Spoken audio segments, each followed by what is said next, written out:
Hey guys, Drifter here. Let's talk about Infinite Warfare Zombies gameplay today. Got a lot of analysis for you, and I want to come right off the bat and let you know that no, this is not Infinite Warfare Zombies gameplay. This is Black Ops 3 Revelations. Matter of fact, it's slightly newbie Revelations. I'm kind of nubbing around, but when I went to COD XP, there was no capture allowed of zombies, none whatsoever. So instead I'm doing analysis because I took my time to play a couple of rounds, and I should also note that the build I played had their difficulty turned down significantly. It was sort of a COD XP guest build. It wasn't for hardcore zombies players, which I definitely am not, and it was more for the media and press that don't even always play shooters all the time. So it wasn't like super difficult when I played, but that did give me the opportunity to explore the map and read a lot of stuff and learn some things about it while I played.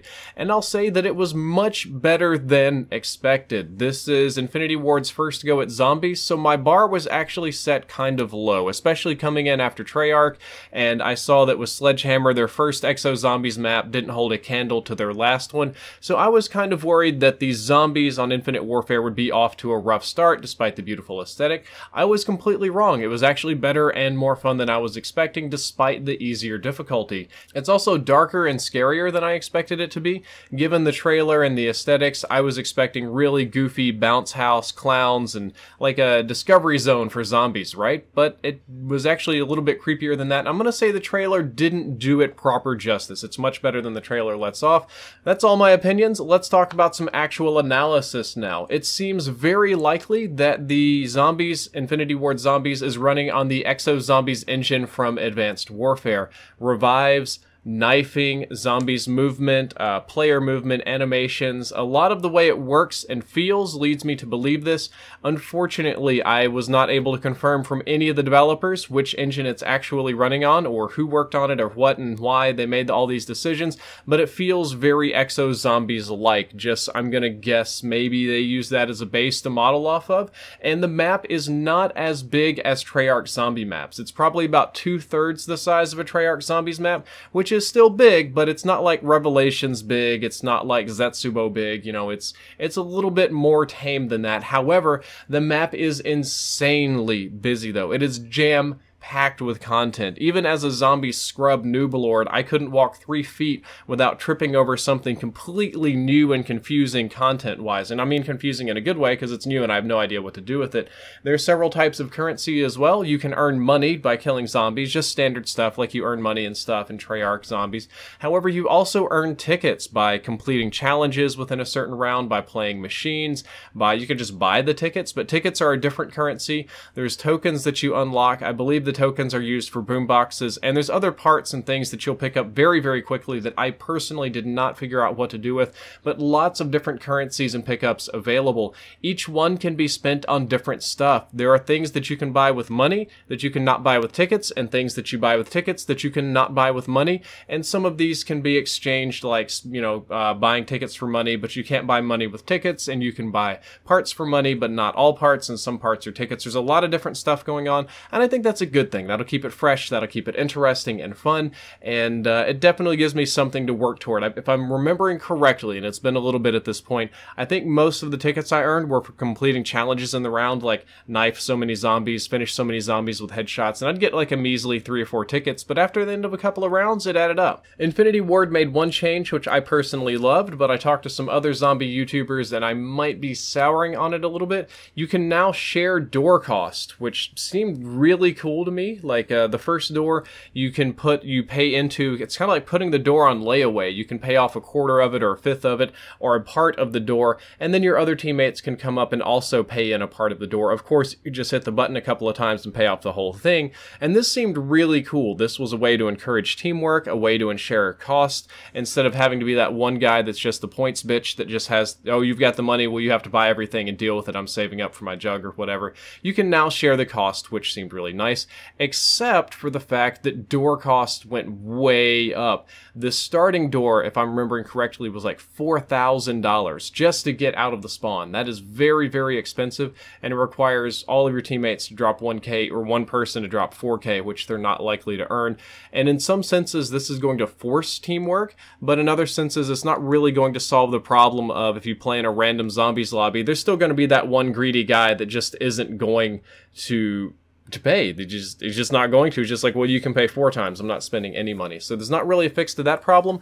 But if you're on a shared team, this will be nice. Maybe the starting door shouldn't be 4,000. That's a little bit high for a starting door, a little bit crazy in my opinion.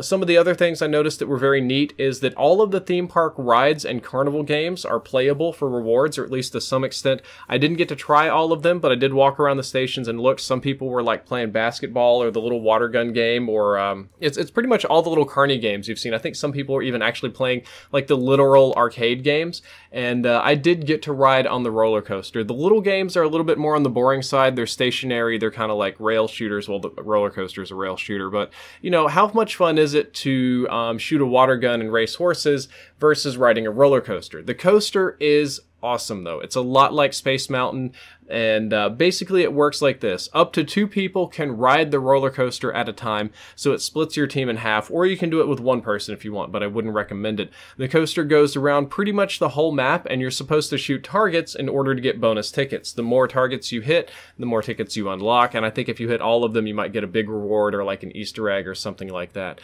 There's targets everywhere. There's distractions. There's like animatronic aliens and monsters that I admit to panicking and shooting at, and there's clowns that come and attack you, exploding clowns. And by the way, should I mention, absolutely fuck these clowns right in their ass, because they're scary. I don't like them. They chase me and explode, and they're way more dangerous than they should be. Again, that's really the scariest part of this map, is these clowns that come chase you down and murder you. The clown rounds are just out of this world. But anyway, when you get on the roller coaster, you have to put your regular guns away. You are forced to use the M1 Garand, which is kind of like the standard carnival gun, kind of pellet gun for this particular map. And the coaster goes around and you shoot targets. The neat thing about it is it's not an isolated ride. Like, it doesn't go through its own little tunnel or whatever. It goes through open areas of the map. So as you ride around on the coaster, you get to see the rest of the map, and you get to see and help your teammates, or your teammates can help you. There are several areas where the clowns run straight down the track at you, but the track is visible, so your teammates who are not on the roller coaster can shoot the clowns for you so that you can focus on hitting the targets. Or vice versa, if you happen to go by on the roller coaster and you see your teammates struggling, you can use your M1 to shoot the zombies that are attacking your teammates and maybe save a few lives. This is one that I had to do a couple of times. I had a couple of teammates that weren't, they were on the struggle bus a little bit, and I managed to pop a few zombies with the M1 while they were getting swarmed and help them out. So that was really cool. I really enjoyed the roller coaster. The cards that you get, Fate and Fortune cards, I'm going to say that they're roughly akin to Gobblegums, but probably stronger. They don't seem to have passive attributes like Gobblegums, like Perkaholic, or anything to do with passive abilities, but they seem to give you active abilities. They're probably more akin to a specialist ability than they are to the Gobblegums, because you have to hit L1 and R1 to activate, and they seem to charge based on your play, how many zombies you kill and what you do, instead of just the one-offs, kind of like the Gobblegums, you eat and they're done. This one you need to kill a bunch of zombies to charge it up, get an Easter egg, buy tickets, something like that charges up your Fate and Fortune cards. I used one of them. It gave me like unlimited sniper rifle ammo for a short period of time, and the big like railgun sniper rifle. There were other ones that didn't seem as interesting. Like they're roughly similar, like Widow's Wine, Zombies Burn You, Extra Health, Run Faster, or you pretty much all of them can have a weapon. Like all of the specialist weapons, all the crazy ones, the plasma hose, the sniper rifle, the Akimbo SMGs, all of that you can unlock with the Fate and Fortune cards. I personally like this a little bit better than the Gobblegums. It's a little bit more straightforward and easy for me to understand, and I can charge it, which is cool. All 4 of you can call it in at once, or one of you can call it in at a time. I think one of them was like Quick Revive. You get like a perk for a few seconds. Kind of neat. And finally, the aesthetic on this map was fantastic. I've mentioned this in other videos, but it's an 80s map, so everything is 80s top to bottom, and there are literally dozens of artistic Easter eggs in every single section of this map. There's, I did the little Easter egg video that many of you might have seen or might not have seen.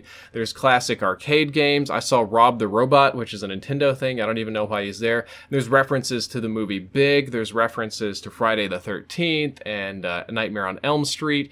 Everything is nostalgic. Some of the characters look like they belong in the Breakfast Club. The music is very, very 80s. David Hasselhoff shows up. And realistically, when this map comes out, one of the first things I think I'm going to do instead of Easter eggs and, you know, stuff like that, which isn't really my thing. That's more like Noah J's thing. I'm probably going to go around the map and screenshot every single 80s reference and Easter egg that I can find, because I would bet that there are at least 100. Just, it's kind of like the map Fog from Ghost, but even better in that sense. Very, very, very cool aesthetic. Very good looking. And overall, I'm optimistic about Infinite Warfare Zombies, or Zombies in Spaceland. I didn't go in optimistic. I went in reserved and actually kind of expecting like a stripped down zombies mode. Came out kind of surprised. I do not think this is going to surpass Treyarch Zombies. Not going to say that. Treyarch Zombies is fantastic.